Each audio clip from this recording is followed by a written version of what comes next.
আসসালামু আলাইকুম। এখনকার আয়োজনে আপনাকে স্বাগতম। শুরুতেই জানাবো সংবাদ শিরোনাম। ভারতে আধা সামরিক বাহিনীতে বাড়ছে আত্মহত্যা ও চাকরি ছাড়ার হার। ভারতকে টার্গেট করেছে এবার যুক্তরাষ্ট্র, অভিযোগ বিজেপির। সরকারকে ব্যর্থ করতে সব ধরনের ষড়যন্ত্র করা হচ্ছে, বললেন মোশাররফ হোসেন। আওয়ামী লীগকে ক্ষমা করলে আল্লাহর কাছে জবাব দিতে হবে, বললেন দুলু। এদিকে সার্বভৌমত্বের প্রশ্নে জামায়াত আপোষ করেনি, করবেও না। সর্বশেষে জানবেন আওয়ামী লীগের সাবেক সংসদ সদস্য প্রভাবশালী 778 আগ্নেয়াস্ত্রের লাইসেন্স বাতিল। এতক্ষণ শুনছিলেন সংবাদ শিরোনাম, এবার জানিয়ে দেব বিস্তারিত। ভারতে আধা সামরিক বাহিনীতে বাড়ছে আত্মহত্যা ও চাকরি ছাড়ার হার। ভারতে গত 5 বছরে আধা সামরিক বাহিনীতে আত্মহত্যার সংখ্যা 730টি। সরকারি খতিয়ান বলছে আধা সামরিক বাহিনীর মধ্যে দুই ধরনের প্রবণতা দিন দিন বেড়ে চলছে, যা যথেষ্ট উদ্বেগজনক। এর মধ্যে একটি হলো আত্মহত্যার প্রবণতা, অন্যটি হলো সময়ের আগেই স্বেচ্ছাবসর বা ভলেন্টারি রিটায়ারমেন্ট। শুক্রবার এই খবর দিয়েছে ভারতীয় গণমাধ্যম হিন্দুস্তান টাইমস। প্রতিবেদনে বলা হয়েছে, সম্প্রতি স্বরাষ্ট্র মন্ত্রণালয় রাজ্যসভাকে তথ্য দিয়ে জানিয়েছে গত 5 বছরে 730 জন আত্মহত্যা করেছে। অন্যদিকে 55,000 জন হয় চাকরি ছেড়ে দিয়েছে, নয় স্বেচ্ছা অবসর নিয়েছে। স্বরাষ্ট্র মন্ত্রণালয়ের তথ্য অনুযায়ী বেশিরভাগ ক্ষেত্রে আত্মহত্যার কারণ ব্যক্তিগত। তাই এই পরিস্থিতিতে আধা সামরিক বাহিনীর জন্য কেন্দ্রীয় মন্ত্রণালয়ের পরামর্শ হলো 100 দিনের ছুটিকে আরো বেশি করে কার্যকর করে তোলা। প্রতিবেদনে আরো বলা হয়েছে, আধা সামরিক বাহিনীর এসব সদস্যকে দীর্ঘ সময় ধরে ডিউটিতে থাকতে হয়, কাউকে আবার অনেকক্ষণ না ঘুমিয়েও থাকতে হয়। তাদের জীবনযাত্রা আর 5 জন নাগরিকের থেকে অনেকটাই আলাদা। এরই মারাত্মক প্রভাব দেখা যাচ্ছে নানাভাবে। আত্মহত্যার কারণ খতিয়ে দেখতে মন্ত্রণালয়ের পক্ষ থেকে একটি টাস্ক ফোর্স গঠন করা হয়েছিল। সেখানে দেখা গেছে 80% আত্মহত্যায় জওয়ানদের ছুটি নিয়ে বাড়ি ফেরার পর সংগঠিত হয়েছে। বেশিরভাগ ক্ষেত্রে আত্মহত্যার কারণ দেখা গেছে পরিবারের কারো মৃত্যু বা স্ত্রী অথবা স্বামীর মৃত্যু। অপর কারণ হিসেবে দেখা গেছে বৈবাহিক জীবনে অশান্তি বা বিবাহ বিচ্ছেদ। এছাড়াও আর্থিক অনটন, ছেলেমেয়ের পড়াশোনার সুযোগ সুবিধা ঠিকমতো দিতে না পারার কারণেও বেশ কিছু আত্মহত্যার ঘটনা সংঘটিত হয়েছে বলে জানা গেছে। ভারতকে টার্গেট করেছে যুক্তরাষ্ট্র, অভিযোগ বিজেপির। মার্কিন স্টেট ডিপার্টমেন্ট ভারতকে টার্গেট করেছে বলে অভিযোগ করেছে ভারতের কেন্দ্রীয় ক্ষমতাসীন দল ভারতীয় জনতা পার্টি বিজেপি। শুক্রবার রয়টার্সের এক প্রতিবেদনে সব তথ্য জানানো হয়েছে। প্রতিবেদনে বলা হয়, ভারতের প্রধানমন্ত্রী নরেন্দ্র মোদীর বিজেপি অভিযোগ করেছে মার্কিন স্টেট ডিপার্টমেন্ট তদন্তকারী সাংবাদিক ও ভারতের বিরোধী দলীয় নেতা রাহুল গান্ধীর সঙ্গে মিলে ভারতকে অস্থিতিশীল করার চেষ্টা করছে। প্রতিবেদনে আরো বলা হয়, বিজেপির এই অভিযোগটি আশ্চর্যের সৃষ্টি করেছে, কারণ নয়াদিল্লি ও ওয়াশিংটন গত 2 দশক একটি শক্তিশালী সম্পর্ক তৈরি করেছে। একই সাথে কিছু মতবিরোধের পরও এই দুই দেশ তাদের সম্পর্ককে আরো শক্তিশালী করার প্রতিশ্রুতি দিয়েছে। বৃহস্পতিবার বিজেপি বলেছে, গান্ধীর দল কংগ্রেস আদানি গ্রুপের ওপর এককভাবে ফোকাস করে এমন organised crime and corruption reporting project এর নিবন্ধনগুলো ব্যবহার করেছে এবং মার্কিন সরকারের সাথে তাদের কথিত ঘনিষ্ঠতাকে কাজে লাগিয়ে মোদীকে দুর্বল করার চেষ্টা করেছে। গত মাসে $265 বিলিয়ন প্রকল্পের অংশ হওয়ার জন্য আদানি গ্রুপের চেয়ারম্যান গৌতম আদানি ও আরো 7 জনকে ভারতীয় কর্মকর্তাদের ঘুষ দেওয়ার জন্য অভিযোগ করেছিল যুক্তরাষ্ট্র। তবে এই অভিযোগগুলো ভিত্তিহীন বলে অভিহিত করেছে আদানি গ্রুপ।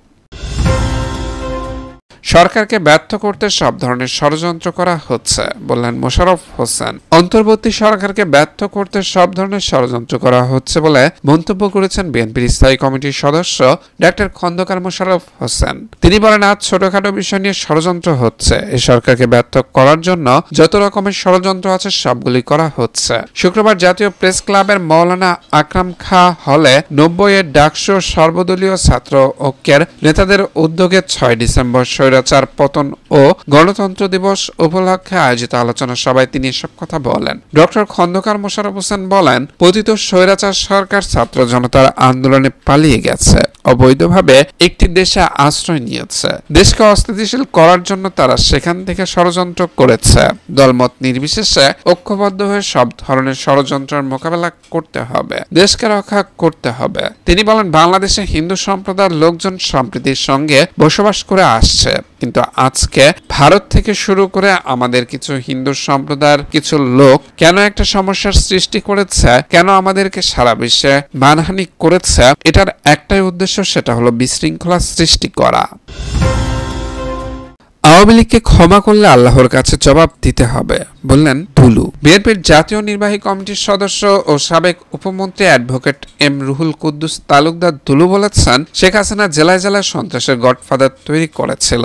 নাটোরে অবৈধ এমপি শিমুল আর সিংড়ার 5 স্টার বাহিনীর জনক পলককে তৈরি করেছে। তাদের কাজই ছিল বিএনপির সিনিয়র নেতাদের উপর হামলা করা। তারা সিংড়ার সাবেক এমপি কাজী গোলাম মোর্শেদের উপর হামলা চালিয়েছে। শুক্রবার বিকেলে সিংড়া কোর্ট মাঠে উপজেলা বিএনপি আয়োজিত এক জনসভায় প্রধান অতিথির বক্তব্যে তিনি এসব কথা বলেন। রুহুল কুদ্দুস তালুকদার দুলু বলেন, পলকের সন্ত্রাসী বাহিনীকে সিংড়ায় আবারও নিয়ে আসার চেষ্টা করা হচ্ছে। আমি বলে দিতে চাই তাদেরকে, বিএনপির যেসব নেতার টাকা খেয়ে আসার সুযোগ করে দিবে তাদের বিরুদ্ধে দলীয় কঠোর ব্যবস্থা নেওয়া হবে। পলক আজ 40,000 কোটি টাকার মালিক, অথচ বিএনপির সাবেক এমপি মন্ত্রীরা খেতে পায় না। আওয়ামী লীগের লোকজন ভোট ছাড়া এমপি হয়ে দুর্নীতি করে হাজার হাজার কোটি টাকার মালিক হয়ে গেছে।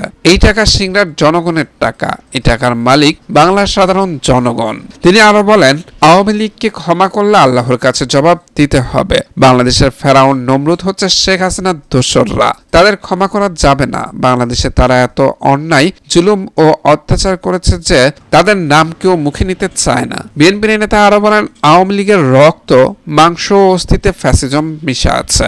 জুলাই বিপ্লবে ছাত্র জনতার উপর নির্বিচারে গুলি চালিয়ে প্রায় 2,000 মানুষকে নির্মমভাবে হত্যা করেছে। শুধু হাসিনার ইতিহাসই হত্যাকাণ্ডের ইতিহাস নয়। স্বাধীনতা পরবর্তীতে 1972 সালে ক্ষমতায় আসার পর শেখ মুজিবুর রহমানও হাজার হাজার মানুষকে হত্যা করেছিল। এক নায়কতান্ত্রিক রাষ্ট্র কায়েম করার চেষ্টা চালিয়েছিল। শেখ মুজিব 4টি পত্রিকা বাদে দেশের সকল পত্রিকা নিষিদ্ধ করেছিল। কিন্তু ইতিহাসের পথ পরিক্রমায় আজ আওয়ামী লীগের রাজনীতি বাংলার মাটিতে অঘোষিতভাবে নিষিদ্ধ হয়ে গেছে। সার্বভৌমত্বের প্রশ্নে জামায়াত আপোষ করেনি, করবেও না। বাংলাদেশ জামায়াতে ইসলামের আমির ডাক্তার শফিকুর রহমান বলেছেন, দেশের সার্বভৌমত্ব প্রশ্নে জামায়াতে ইসলামী কখনো আপোষ করেনি, এখনো করছে না, ভবিষ্যতেও করবে না। বাংলাদেশের বিভিন্ন গোলাপের গঠিত দেশ। এই দেশের সব ধর্মের, বর্ণের সমস্ত মানুষ আমরা মিলেমিশে আছি, কারণ বাংলাদেশ আমাদের সবার। তিনি বলেন, আমরা বলেছি, শক্তভাবে বলছি, আমাদের এই বাংলাদেশে কোনো মাইনরিটি বা মেজরিটি আমরা মানি না। বাংলাদেশের যারাই জন্মগ্রহণ করেছে তারাই আমাদের গর্বিত নাগরিক। এই মাইনরিটি শব্দ বলে অন্য ধর্মের ভাই বোনদের ব্যবহার করে একটি গোষ্ঠী মূলত দেশের বাহির থেকে তাদের স্বার্থ হাসিল করতে চায়।